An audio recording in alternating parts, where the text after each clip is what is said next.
Şu cihetle 4 şariatın sünnetin lazım tutan adam, peygamberin sünnetin lazım tutan adama ne dili? Ehli sünnet vel cemaat dili. Ehli sünnet vel cemaat 4 imam.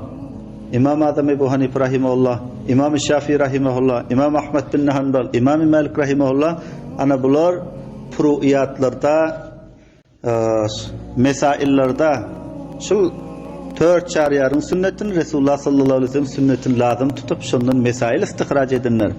Çocuğatın ehli sünnet vel cemaat ana fırkayı naciyeşil. Peygamberimiz sallallahu aleyhi ve sellem ayetler önkü ummatlar 72 fırka oldu dediler. Yahudu, Nasara 72 fırka oldu. Men ummatum 73 fırka olur. Hemmeti dozahi olur. İlla vahidetun megar bir fırka cenneti olur. Sahabalar soradılar şol necatda fırka şol kaysi oluyor. Fırkayı naciye kaysi oluyor diyen fillasında Peygamberimiz ayetler men ma ena aleyhi ve ashabi. Mening yolum takip eden ve sahabalarımın yolunu takip eden dediler. Mening yolumda yürüyen adam ve sahabalarımın yolunda yürüyen adam dediler. Fırkayı naciye.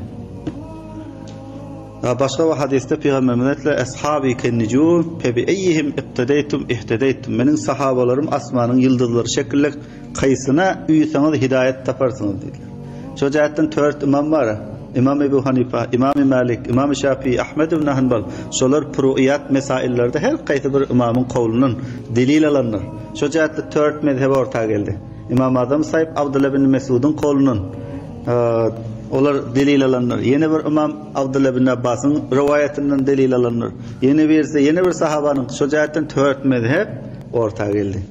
Peygamberimiz ayette mening yolumda yürüyen adam ve sahabalarımın yolunda yürüyen adam necat yaptı dediler. Bir adam men necat tapayın deyse ona ne lazım eken? Peygamberimiz sünnetini lazım tutsun, 4 şariatın sünnetini lazım tutsun. Fa'aleykum bi sünneti ve sünnetil hulafâir râşidînel mehdiyin. Peygamberimiz ayetler lazım sizlere mening sünnetim ve 4 şariatın sünneti, 4 şariat iki hidayet tapan, hakkı tapan, temessaku biha ve addu aleyha bin nevacil. Çen vurunlar şuna ve dişleriniz şuna, az dişleriniz bilen. Bir adam halle hükümün necati yaptı bolayın deyse Peygamberimizin sünnetini lazım tutsun, 4 şariatın sünnetini lazım tutsun. Sünnet deyip sanamayitte tarika, ol yol ki onda Resulullah sallallahu aleyhi ve sellem yören ve 4 şariat yören.